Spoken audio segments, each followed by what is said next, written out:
Hello दोस्तों, आज की कहानी है बोझ। कविता अपने माता पिता की बहुत लाडली थी। 3 बड़े भाइयों की बहन थी। कोई भी चीज़ मांगने पर उसी वक्त उसके सामने हाजिर हो जाती थी। पूरे परिवार और नौकरों पर राजकुमारी की तरह हुक्म चलाती थी कविता। स्कूल में भी पूरा रौब था उसका। उसके ठाट बाट बड़ी गाड़ी में आना जाना, हर दिन नया फैशन देकर हर कोई उससे दोस्ती करना चाहता था। थोड़े ही दिनों में उसके बहुत से दोस्त बन गए। पूरे कॉलेज में उसकी अपनी एक ही पहचान थी। इन दिनों उसके घर में एक रिश्ता आया। खानदानी लोग थे और पापा की पुरानी जान पहचान थी।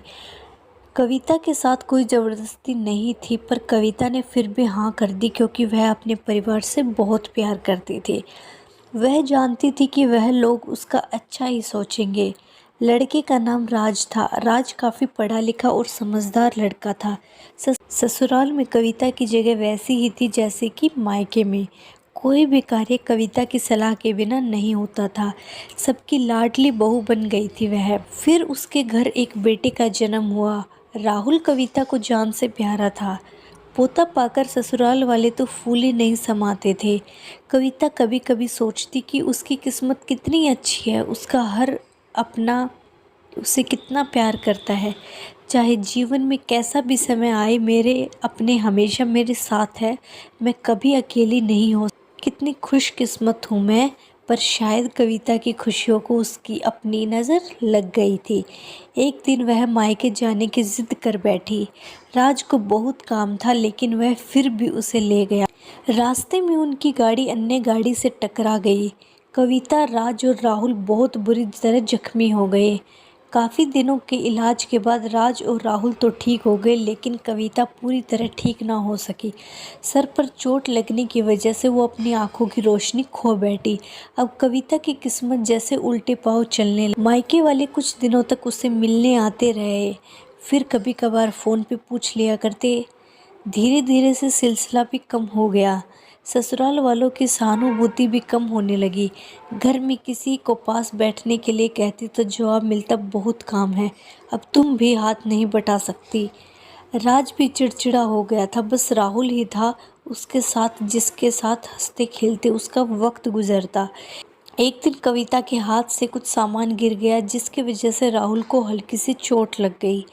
कविता के सास ससुर ने राहुल को उससे अलग कर दिया कि कहीं उसके ना देखने की वजह से बच्चे को कोई नुकसान ना हो जाए। कविता अंदर ही अंदर टूट गई थी। एक दिन उसने सबके सामने मायके जाने की इच्छा रखी तो राज उसे तुरंत मायके छोड़ आया, जैसे कि वह भी यही चाहता था। लेकिन राहुल को उसके साथ नहीं भेजा गया। कविता कभी राहुल से दूर नहीं रही, पर अपनी कमी के कारण उससे ज़्यादा कविता को लगा कि वह 3-4 दिन वहाँ रहेगी तो थोड़ा हवा पानी बदल जाएगा, क्योंकि कितने दिनों से वह कहीं बाहर नहीं गई थी। घर वाले भी इतने दिनों बाद उसे देखकर खुश होंगे। कविता के घर पहुंचने पर सब लोग बहुत खुश हुए। खाने में सब कुछ कविता की पसंद का बना था। उसने अपने मम्मी पापा और भाई भाभीओं को दिल खोलकर बात की। उनके छोटे छोटे बच्चे भी बुआ के साथ घुल मिल गए थे। रात को सोते वक्त जब वह कपड़े बदलने लगी तो उसे पता चला कि उसका बैग तो बहुत भरा हुआ। वह बहुत उदास हो गई। कुछ दिनों तक तो सब ठीक रहा, फिर जैसे सब बदलने लगा। सबका व्यवहार बदल रहा था। वह लोग जैसे थक चुके थे उससे। सब लोग घुमा फिरा कर पूछने लगे कि राज कब आ रहा है उसे ले जाने। वह बहाना बना देती, जबकि वह जानती थी कि उस घर में अब उसके लिए कोई जगह नहीं। कविता से चलते वक्त कुछ न कुछ नुकसान हो जाता। थोड़ी बहुत टोका टोकी उसे सुनाई देती, वह टाल देती। एक दिन उसके हाथ से लगकर एक कीमती फूलदान टूट गया। छोटी भाभी ने बहुत हंगामा मचाया। कविता के माता पिता रोज रोज के झमेलों से तंग आ गए थे। उन्होंने राज को खुद से फ़ोन कर दिया। राज कविता को अपने घर ले गया।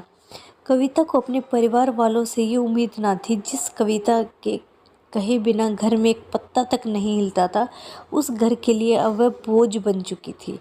राज के साथ ससुराल आते वक्त वह बहुत खुश थी, क्योंकि वह अपने घर जा रही थी, अपने जिगर के टुकड़े राहुल के पास। परंतु यह खुशी भी कुछ पल की ही थी। सारा बंदोबस्त पहले ही किया जा चुका था। कविता को सीधे ऊपर वाले कमरे में पहुंचा दिया गया। राहुल से दूर रहने की सख्त चेतावनी दी गई। एक काम वाली लता को उसकी जिम्मेदारी सौंपी गई, जो उसके खाने पहनने जैसी ज़रूरतों का ध्यान रखती। कविता ज़्यादातर चुप ही रहती, कभी कभी काम वाली लता से थोड़ा बतिया लेती। उसके जरिए राहुल को पता चल जाता, सबकी लाडली बहू और बेटी सबके लिए लाडली से बोझ बन चुकी थी।